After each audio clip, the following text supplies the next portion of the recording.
Welcome to the Bucher and Friends podcast, co-starring 10-year NFL veteran and Super Bowl champion, Will Blackman. Manning from the end zone. He throws, and a deflect away, and it is picked off by Will Blackman, the former Giant. Tim Dwight watches it hit, bounces, picks it up at the 10, slips a defender, fumbles the football, it's up for grabs, it's covered in the end zone by Will Blackman for a Green Bay touchdown! And now, here is your host, Let's send it over to Ric Bucher. Ric Bucher.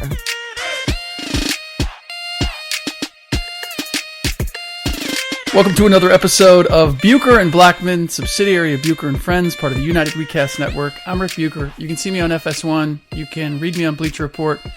You can follow me on Twitter at Ric Bucher and on Instagram at Ric_Bucher. And you can even hear me on radio.com as well on the Scal and Pal show every now and then. All right, he is Will Blackman, NFL vet, Super Bowl champ. You can see him on Sky Sports, and you can follow him on Twitter at Will Blackman. You can also, what is it, the wine guy? The NFL wine guy? The NFL wine guy, but I have an announcement. You have an announcement. Will has an announcement. He never tells me these things, so I can't announce it. He has an announcement. Have at it, my friend. Well, I already put it out there, but I will be hosting Fox Radio on Sundays. Starting November. Very nice. Me and Swole Dome. Are you going to be doing that from London, or are you going to be back by then? In LA. I'll be in LA. Okay. All right. Fantastic. Good to know. Fox Radio, that would be channel 82 on Sirius XM, if I'm not mistaken. Yeah, you. Look at Hey, part of my sniffles, the weather is ridiculous in London. It is freezing cold in the morning. It is hot in the afternoon, and it is freezing cold at night. Okay, there you go. And that's why he has a sniffles, and that's why he's wearing a hat and a jacket right now. And you were just telling me about you just got back from a pub where you threw darts. You probably drank a couple pints, and you said a couple blokes walked in. A couple blokes walked in. About nine blokes.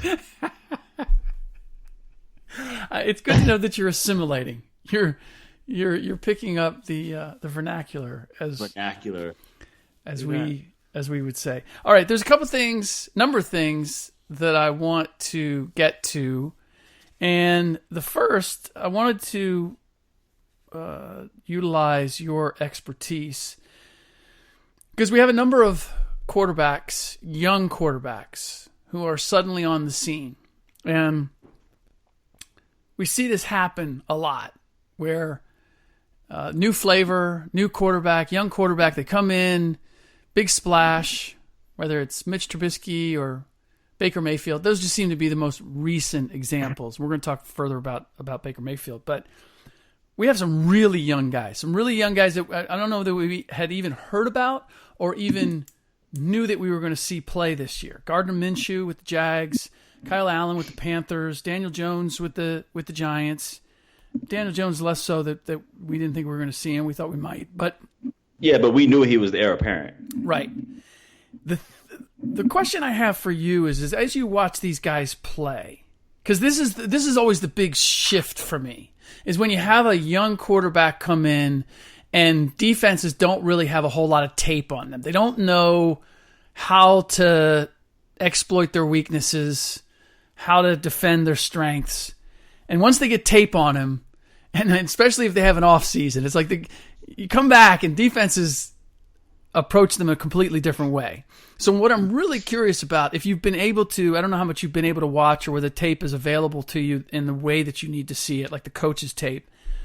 But as you watch Gardner Minshew and Kyle Allen and the success that they had, are there things about their game that you go, they're good, they're a nice surprise, but you know what? Once defenses get a little bit more on them, this is something they're going to try to do. This is where I could see that the continued success or the growth might be hampered. Because I go back to this, and I'm going to give you a chance to speak on this, but like guys are drafted where they are by and large for a reason, right? There's a lot of study that goes into. But sometimes guys are just missed. Guys are just missed sometimes. True, and especially with quarterbacks. I think quarterback, more than anything, the ability to take in all of the information, process it, and make decisions quickly is the one element at the NFL speed, at the level of the game in which the NFL is played, the speed at which it's played, to me is the hardest thing to forecast or project. And that's the difference. You'll have guys who got all the measurements, they got the measurables, they played in them, they might have been successful, a variety of things.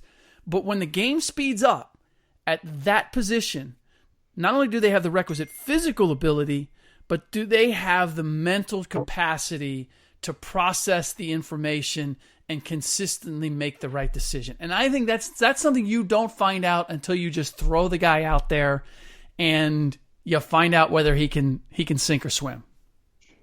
Yeah, I mean, when Baker, I'm gonna talk about Baker real quick. When he was scouted, obviously he had all the, whatever you want to call it, intangibles in terms of his mindset and how he was a leader. I know a lot of coaches love seniors, quarterbacks. That he was a senior, that he transferred schools, and won the Heisman. But he played extremely well. He threw for over 4,000. He had a really good completion percentage and touchdown to interception ratio. So he totally impressed on all levels. When I look at Gardner Minshew, I look at the simple fact of, one, who was coaching him? Mike Leach, right? He came from the air raid system where you just sling it. I mean, the dude in college, he threw like 50 passes a game. Yeah.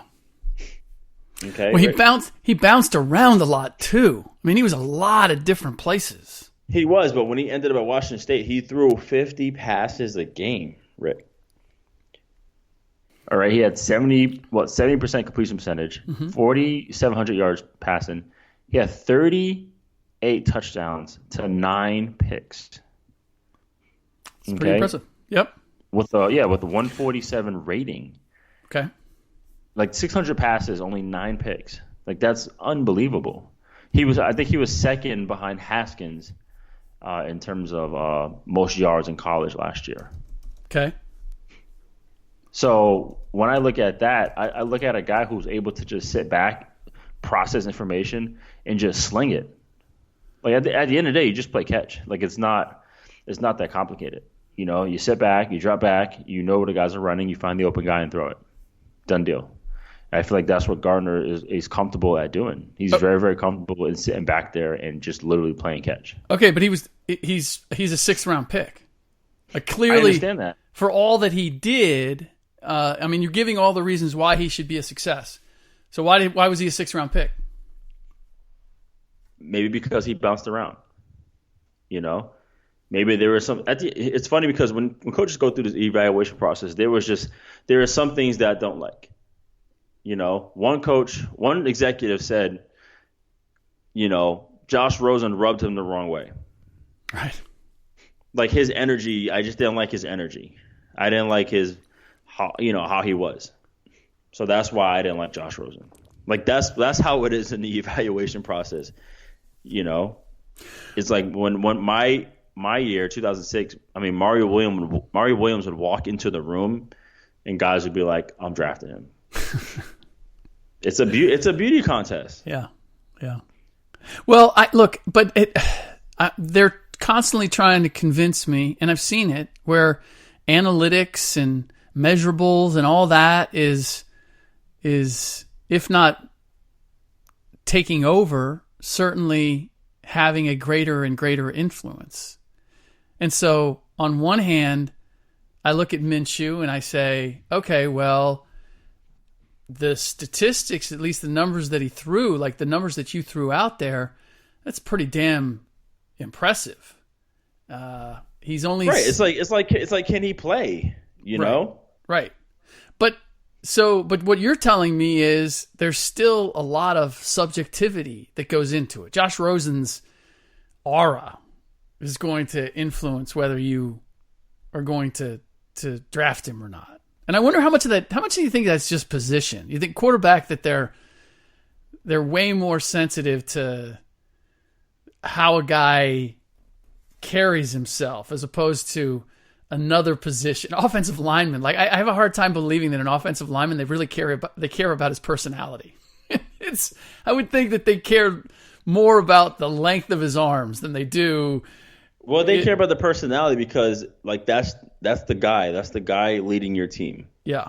So they want to, especially Cleveland. They had, the number one pick, so it's like they have to be right. A lot of teams, had drafted quarterbacks that year in the top 10, and they just had to be right. So it came down to like, okay, does this guy fit what we're looking for to help lead our franchise? So personality does come into play. Yeah, I would love to know what the balance is. And I know this was what happens with NBA teams, is that you have scouts and you have people who follow these guys. At least this happens in the more suspect franchises, where you have the scouts and the personnel people, and they're out there and they're doing their homework and they're putting together a folder on various players who they're going to draft. And then they kind of winnow it down to who are the guys that they're most likely to get. And then the GM will go out and they'll go see a game or they'll watch some tape. And then the GM, in many cases, whatever his feel is for the guy, that's going to end up being the direction that they go. And the problem with that is that he's working off of a thinner base of knowledge than the guys who've been following this dude for years. And yet, whatever feel he gets, whatever game he happens to see, whatever tape or element that he latches onto, that ends up being the thing that can win the day. And to me, that's where mistakes are made, where a GM falls in love with a guy because they see a particular performance or reminds them of somebody or something, and they'll often defy all the other information that they have because I like the way this guy. Whatever. Yeah, it's a feeling.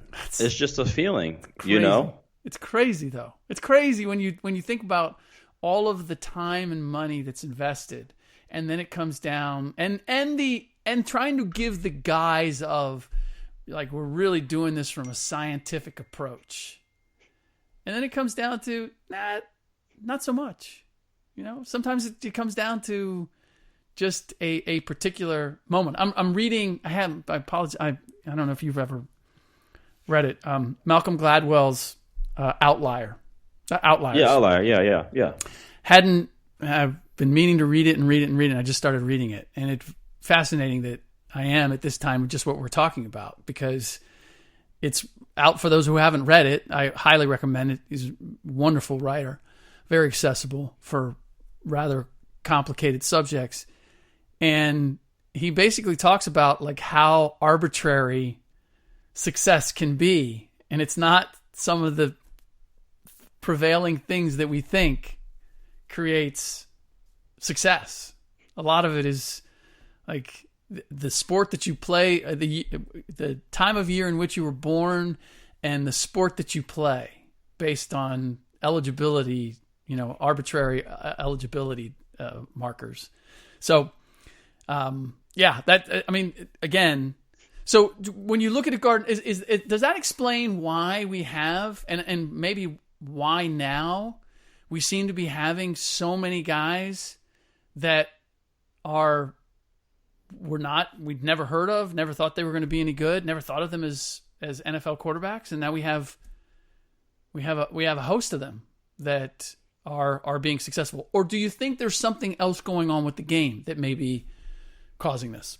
Yeah, I think what's, again, expediting these young guys because, back in the day, like these guys sat on the bench and they had to sit back and learn. And if a starter went down, then he brought in another veteran to take over. But instead, these coaches are comfortable with like throwing in the young guy. Yeah. And I feel like what's happening now is what's trendy is just the development of the quarterback in general. All these kids now have private quarterback coaches when they're young. All these kids are, on 7-on-7 teams, on travel 7-on-7 teams. You have the Elite 11, that's going on where the kids who end up, being the top 11 quarterbacks in high school pretty much are going to start their freshman year in college. And now these guys are playing their freshman year and they're done in 2-3 years. Mm-hmm. And then right behind them, when they leave, there's already a guy in place. Like right now, Clemson, Trevor Lawrence obviously is the guy, was an Elite 11 guy.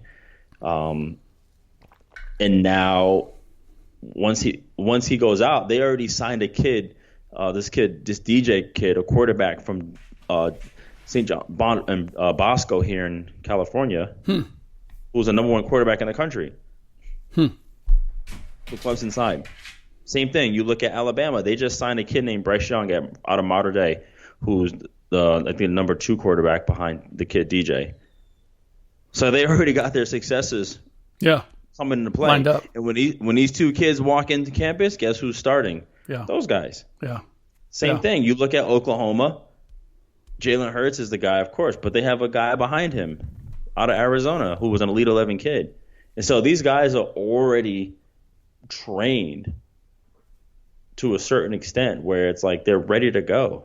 Yeah. It reminds me of like high school. It reminds me of basketball when kids could come out of high school or when guys are already one and done. You had the circuit, the AAU circuit, or any kind of these summer leagues or what have you, where they got a lot of basketball reps in.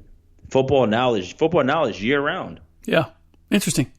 I also wonder, and this kind of blends in with the success of a Lamar Jackson and some of the mobile quarterbacks. I can't help but feel that because you can't hit the quarterbacks the same way you could. You just can't. And you would have a better feel for this, but I feel as if defenders just can't unload on guys now. And quarterbacks know that. And it gives them, whether it's running, it gives you a split second of guys kind of have to size you up and figure out how am I going to take you down. And that, those little split seconds gives you a little more space and mobility for a quarterback. And then he knows that anybody gets close, I'm just going to slide and I'm not going to get hurt. That one, it has opened it up. They know they're protected. Yes. And so, because you see them when they get tackled, they look right at the ref. Dude. Yeah. Oh, the other day, Matt Ryan had like a glancing blow to his helmet and he looks at the referee and he points to his helmet like, I'm not getting a penalty out of this. It wasn't because he got his bell wrong. Holmes got thrown on the ground. He was like, "Yo," and the ref threw the flag. Yeah, it's. I can't help but think that also helps these young quarterbacks. Whereas before, the terror of having Aaron Donald being able to smush you if he got to you was going to be. Or back then, when Lawrence Taylor would come off the edge. Yeah. Guys were terrible. That's why the left tackle position became famous, because Lawrence Taylor was obliterating people. That's why I have so much respect for guys like Joe Montana and Dan Marino, because they lit it up while they were getting drilled. Yes. Steve Young. All these when I watched the America's Game with the 94 Niners, and they keep showing that video of Steve Young crawling on the ground just to get up. Grabbing the grass, crawling, because he just got smoked. I was there. Was it against Detroit, was it? Well, there was one where he got hit by the Giants in the conference championship. And the Giants ended up going to the Super Bowl, playing the Bills. Was that 90? It was 90. The 90? Yeah. And he got crushed. Well, I'm saying this one was Steve Young when he got lit up. Right. But your point is, it was completely different. I can't help but think that's also aiding and abetting these young quarterbacks, as well as allowing the running quarterback, the mobile quarterback, to be far more of a threat than ever before. And yeah, because who was it? I think Lamar. One of these quarterbacks, it might have been Lamar, where he scrambled and then he went off to the sideline. He was still in bounds. And this defender had a clean shot to blow him up. And the quarterback was still in bounds. And he didn't take it. Yeah. He didn't take it. No, I see guys like they go for the tackle. I mean, there was one the other day. Somebody had Mahomes around the ankles, and Mahomes still had the ball. That's what it was. Yeah, and the lineman pushed the defender down. Yes, that's how he ended up on his ankles. Yes, and he's down, and he grabs his ankles, and Mahomes goes over, and a flag is thrown. Yeah, because he looked at the ref, he was like, dude. And at that point, yeah, I mean, what are you going to do as a defender? So that's where I also believe the defenders now you break their thumbs. That's what you do. You put your helmet in the way. you grab their thumb. That's what you do. Yeah, it's a tough place, but that to me is why things are the way they are. All right, you brought up Baker Mayfield. I don't know if you've seen the latest. I did see it. In the back and forth with Rex Ryan. Yes. So I'll just leave it because you've seen it. What do you make of that? I mean, Rex said something outlandish about him, so I mean, I have no issues with Baker saying something back. Basically, Rex said he's overrated as hell. Right. Just like that, he's overrated as hell. Mm-hmm. You know what I'm saying? And then Baker basically came back and was like, "Well, there's a reason you don't have any colors right now," which was pretty good. That's a pretty good smack. This is like I don't have any problem. I appreciate that Baker is remaining consistent. But my thing is they asked him the question. Yeah. Well, look. He can sit there and say, "Oh, well, he can think what he wants." Say what you want to say.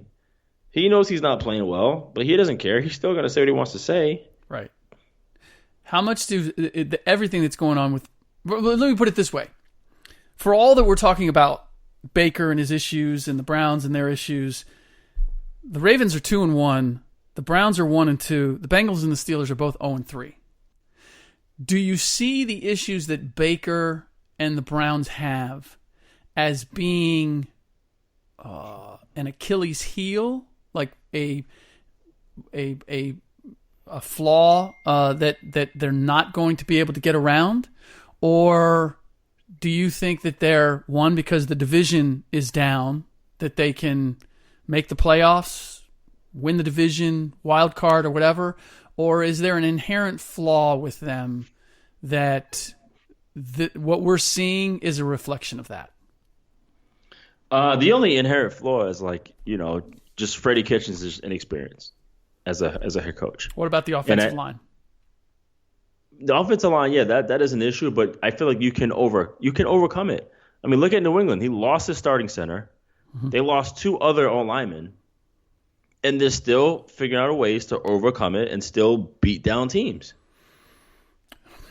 Not very good teams to this point. I mean, you can only play who's in front of you. I get that. But in the same way that Lamar Jackson had a little bit of a sobering experience, we do have to take that into account. Okay, but they both played the Jets. Baker didn't play well against the Jets. True. New England did. True, but they still beat the Jets. They did still beat them, yes. But in terms of how? Okay. All that said, my question, I guess struggling, right? The Titans are struggling right now too. So here's the thing: how good do you think the Browns? They whooped on Cleveland. How do you think? Where do you put the Browns now?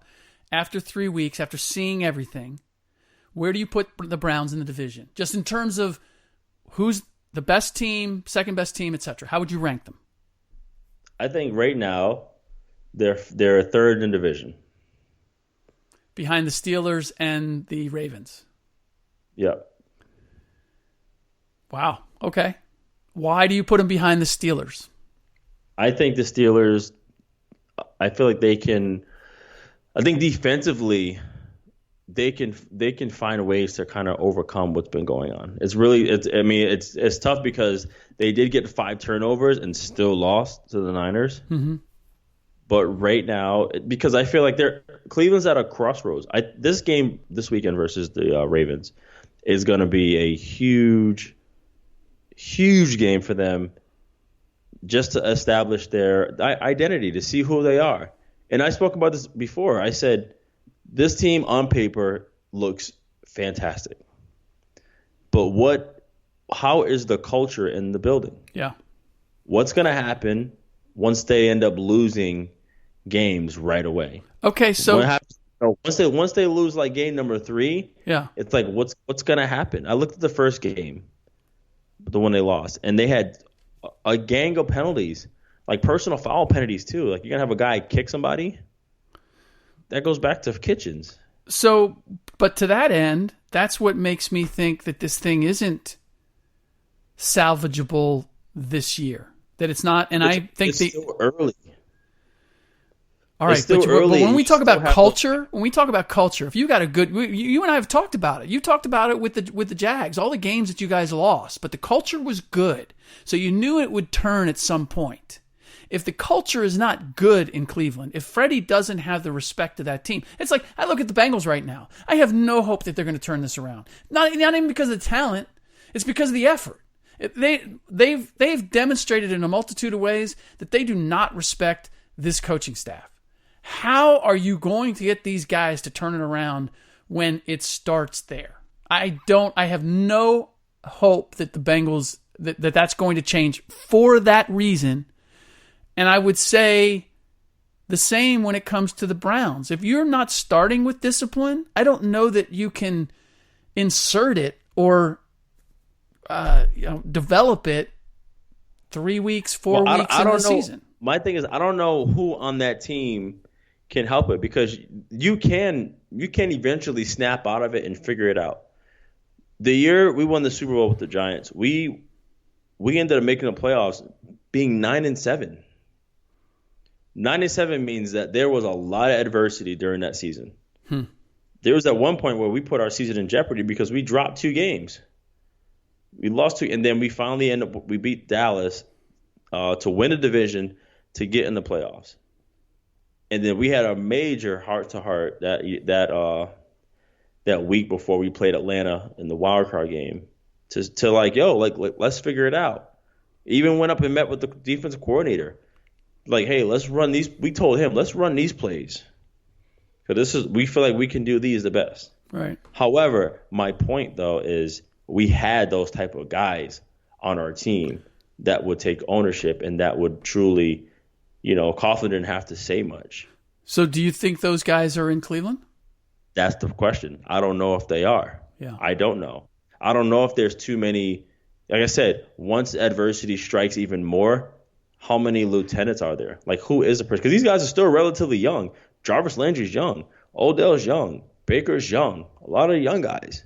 Yeah. The only person who has truly seen success in the NFL that I can think of off the top of my head is the safety Morgan Burnett, because he was on those Packer teams. Yeah. That's all I can think of. So it's going to be interesting, man. It's, for guys, even like, especially when it comes to like discipline stuff, like being off sides or, personal foul penalties, and then you go into, I know I'm on the outside end, but I feel like to call plays for Cleveland should be super basic. It's like, okay, you have a running back in Nick Chubb who last year averaged 5 yards a carry. This year he's averaging 4. And he's more than capable of running for 1,000 yards every year easily. And then obviously you got your 2 money guys in Odell and Jarvis. Mm-hmm. People are up in arms about the 4th and 9 call or 4th and 8 when they ran a draw. It's like common sense, that doesn't make sense. Statistically, it doesn't make sense. From an analytics, it doesn't make sense. And then you get to the red zone. Yeah, you want to keep throwing it, but none of those passes go to Odell or Jarvis. I don't care if he's double covered. That's Odell Beckham. You give him a chance. At least like if you go out losing, you went out because you tried your best player. So It's just overall, it just doesn't make any sense. What do you make of the fact that they hammered what was it, Sunday night? They hammered the fact that Monday night that the time at which if Baker got the ball out of his hands in the first second or two, the success rate was way higher than if he had to hold it. Now, obviously, a lot of that has to do with the offensive line and the pressure, but it's not as if the offensive line was great shakes last year. What's the difference in Baker's ability to execute under pressure and see things now versus a year ago, when I want to say it was the same thing? Like, he'd be in the grasp or he'd be eluding guys and he'd still be able to find something. And now it seems as if he can't. Well, a little bit goes to your point earlier saying, okay, this is year 2 Baker. Now people have film on Baker. People have film on what Freddie Kitchens likes to run. People have film on what Baker likes to do. Maybe this is still Baker, Odell, and Jarvis all trying to get on the same page. Maybe that's just what it is. Yeah. You know what I'm saying? Yep. They didn't get many reps this preseason. I know they did in practice, but not so much in games. Yeah. So maybe this is still them trying to figure, because it's early. Like I said, it's still, week 4, and he's still trying to figure them out. Yep. I also can't help but feel when I just look at the way Patrick Mahomes handled things when he came in. And this may be the old school part of me, but I also believe that it goes to the heart of, are you trying to make yourself the best player, or are you trying to take advantage of all that comes with being a great player, if that makes sense? Patrick Mahomes purposely was not interested in doing any endorsement stuff. It was he turned stuff down left and right. And I know from seeing commercials shot and all of that, it takes a certain amount of energy. Guys will say, well, we got plenty of downtime. It doesn't affect your training or whatever. No, it may not affect your training. You can put the same amount of training in. But it does take a certain amount of mental attention, energy, takes physical energy when you're doing all these ancillary things. Meeting with your people, taking advantage of business opportunities. Baker hasn't turned down anything.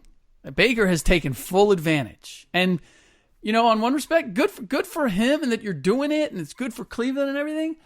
But you can't tell me that Mahomes, where it was like, now, you know what, I'm going to make myself into a player first, and then I'm going to be very selective in what I do. And I'm not comparing the two. I think Mahomes, I don't want to jump the gun, but man, I am just blown away by how he rolls an ankle and he doesn't have his mobility, and it doesn't affect his ability to operate in the pocket as young as he is. I mean, it was just like, dude, you take away one of his big weapons, supposedly, and he can still throw guys open and do all that I can't tell you how impressed I am with what he's done. But I also believe like he's just gone about it the right way. And Baker hasn't, it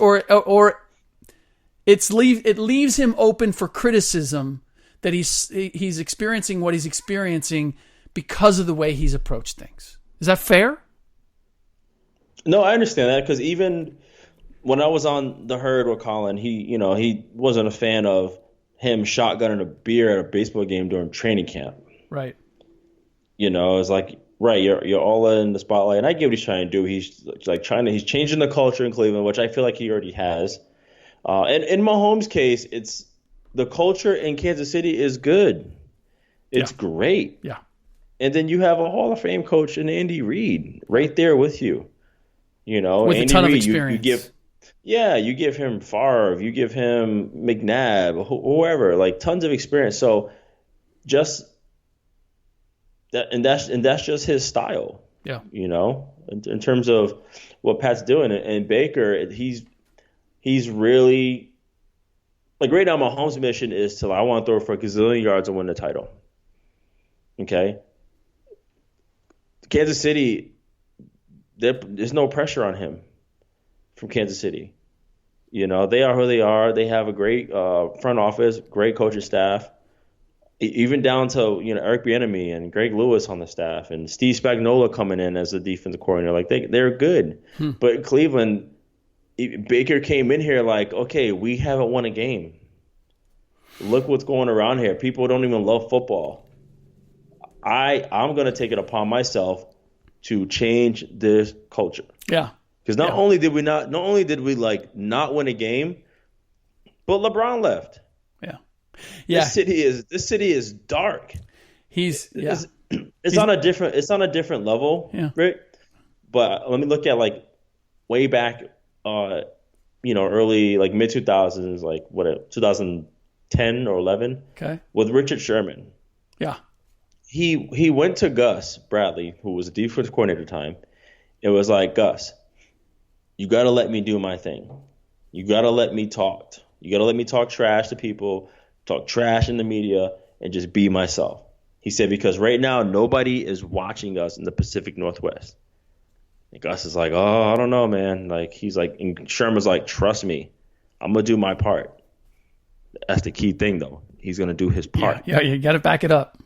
You know what I'm saying? And it ended up working out. Now Seattle, everyone loves watching Seattle. It's a main staple, you know. Right. Look at this guy. At least we're organic. Yeah. I was hoping that. I forgot the iPad is not muted. I think I got everything else that muted. thing? What's that? How do you not silence that thing? The iPad I usually have silenced. I forget what I might have been watching a video, so I had to turn up the sound. So, but that's a signal that we are done. Because I have to move on to my next thing. We will, but very quickly. Kyle Allen over Cam Newton. Are you with giving Kyle Allen keys, or once Cam Newton can play, you got to give it back to them? Hey, right now you got to roll with the hot hand. Okay, all right. You got to be able to throw the ball, move it down the field, and same thing. Once again, Kyle Allen came from air raid system. Yep. Back foot, corner out, touchdown. Yep. Well said. All right. That does it for this episode of Bucher and Blackman, subsidiary of Bucher and Friends. Don't forget to rate and review the show on iTunes or wherever you get your podcasts. And if you want us to do something for you, send us the rating, just a screenshot of the stars that you've given us or lack thereof. And then there we go. They just will not leave me alone. And then send it to @BucherFriends, and you'll be eligible to win some prizes. In the next podcast, I'll be joined by Ryan Hollins, and we'll continue what I did in the Eastern Conference, picking the most underrated and overrated teams. We will continue that with the Western Conference. All right. As always, for Will and myself, thank you for listening.